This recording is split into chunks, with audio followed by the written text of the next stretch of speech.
ஜப்பான்காரங்க ஒரு ஒரு நம்பிக்கை அவங்களுக்கு. அவன் என்ன நினைக்கிறான், மீன் உயிரோட இருக்கணும், வெந்தும் இருக்கணும். நல்லா கேட்க, நம்பூர்ல போய் மீன் வாங்க தெரியுமா, செத்து போன மீன் செதுறதுக்கு இப்ப சோப்பாக்குதா அப்படியே வாங்குவோம். இதை தின்னா நமக்கு எப்படி நம்ம ஆக்டிவா இருக்க முடியும்?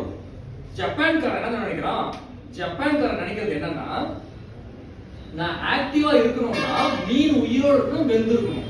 என்ன சார் பார்க்கலாம்னா, உயிரோட மீனை எடுத்து நல்லா ஆக்டிவா இருக்கிற மீனை இப்படி இப்படி சாப்பிட மாட்டாங்க ஜப்பான்காரன். மீன் உயிரோட இருக்கணும், கையில பிடிச்சா போடணும். அந்த மீனை பிடிச்சி அப்படியே உயிரோடு இருக்கும்போது பாதி சமைச்சு தலை உயிரோடு இருக்கணும், அதை சாப்பிடுவாங்க, அதை பிச்சு சாப்பிடுவாங்க. அவன் என்ன நம்புறான் தெரியுமா, அப்படி சாப்பிட்டா நான் ஆக்டிவா இருக்க முடியும். எப்படி இருக்க முடியும்? ஆக்டிவா இருக்கணும். லட்சுமி அடுத்த ஆக்டிவா இருக்கணும்ல, ஆக்டிவா இருக்கணும். எப்படி இருக்கணும்? ஆக்டிவா இருக்கணும், ஆக்டிவா இருக்கணும். ஆக்டிவா இருக்கிறதுக்கு அவன் என்ன சொல்றான், காலையில சீக்கிரமா வரணும், அலாரம் வச்ச முடியாது, இதுக்கு நம்ம உள்ள எனர்ஜி இருக்கணும். நான் சொல்றது புரியுதுங்களா? அவங்க எனர்ஜி இருக்கணும். அப்ப நான் வேலை செய்யணும். வேலையை நான் வந்து காசுக்காக செய்யக்கூடாது, நான் வந்து வேலையை சூப்பரா செய்யணும். அப்ப எனக்குள்ள எனர்ஜி இருக்கணும். அப்ப நான் வந்து என்ன பண்ணணும், நான் உயிரோட இருக்கிற மீனை சாப்பிட்டாதான் அந்த மீன் இருக்கிற எனர்ஜி எனக்குள்ள வந்து நானும் அந்த மீன் மாதிரி ஆக்டிவா இருக்க முடியும் அப்படின்னு சொல்லி அவன் நம்புறான். இப்ப என்ன ஆச்சுன்னா, அந்த மாதிரி மீன் கிடைக்கிறது கஷ்டமா இருக்குது.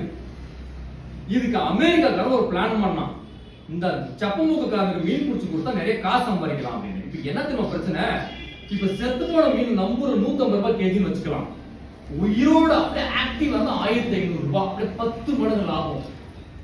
அமெரிக்காக்காரனுக்கு இந்த விஷயம் தெரிஞ்சு போச்சு. அமெரிக்காக்காரனோட வேலை என்ன, காசு எங்க அதிகமா கிடைக்குது என்ன வேலை செய்யணும். அப்ப ஜப்பானுக்கு வந்துட்டான். ஜப்பானுக்கு வந்துட்டு அவன் உயிரோட மீன் எடுக்கணும். இப்ப என்ன பண்ணா, உயிரோட மீன் பிடிக்கணும், உயிரோட மீனை பிடிச்சி ஜப்பான்காரன் விற்கணும். அவன் என்ன பண்ணா, கடவுளுக்கு பண்ண 1 மாசம் கழிச்சு வெளியே வர முடியும். என்ன பண்ணா, பெரிய தொட்டி கட்டிட்டான், மீனை பிடிச்சு பிடிச்சு உள்ள விட்டான், வந்து ஜப்பான்காரங்க வித்தான். ஜப்பான்காரன் எட்டி பார்த்தான், ஆக்டிவ் நோ ஆக்டிவ், எல்லாமே டயர்டா இருக்கு, எல்லாமே டயர்டா இருக்கு.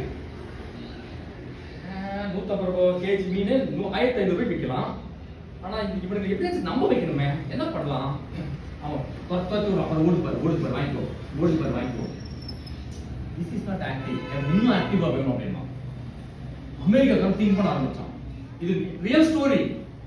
அமெரிக்காக்காரன் திங்க் பண்ண என்ன பண்ணலாம், இவன் எதிர்ச்சியா என்ன பண்ணா, கடலுக்குள்ள மீன் பிடிச்சிட்டு இருக்கும்போது ஒரு மீனை சுறாமீன் துரத்தின் போது அந்த சுறாமீன் வந்து கடிக்கிறதுக்குள்ள அந்த மீன் பயங்கர துள்ளி துள்ளி துள்ளி துள்ளி போயிட்டு இருக்கு. அமெரிக்காக்காரருக்கு ஐடியா வந்துச்சு, ஆஹா எல்லா மீனும் பயப்படுறது இருக்கு சுறா மீனுக்கு. அப்ப தொட்டிக்குள்ள சுறாவை விட்டுட்டு நம்ம மீனை பிடிச்சி தூக்கி போட்டா சுறாவை பயந்து அந்த மீன் என்ன பண்ணிருக்கோம், ஓடிட்டே இருக்கணும். சப்ப மூக்காரர் நம்ம வச்சிடலாம் சொல்லிட்டு என்ன பண்ணா பெரிய தொட்டியை கட்டி அதுல சுறா மீனை விட்டுட்டு இவன் மீனை பூரா வாங்கி உள்ள விட்டுட்டான். சுறா மீனை பார்த்ததும் மீன் சும்மா துள்ளுதுங்க.